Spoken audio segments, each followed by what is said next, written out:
Hey guys, so today I'm going to teach you how to use a Revlon thin brush to go from this wettish, nasty, frizzy hair to without using a straightener or anything like that. So I already did this side before I realized I thought about doing this video. So here we go.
And there you have it.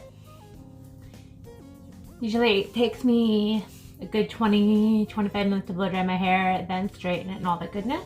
But all of this, super straight, no products, no flat iron, in less than 10 minutes. Good luck. Let me know if you have questions.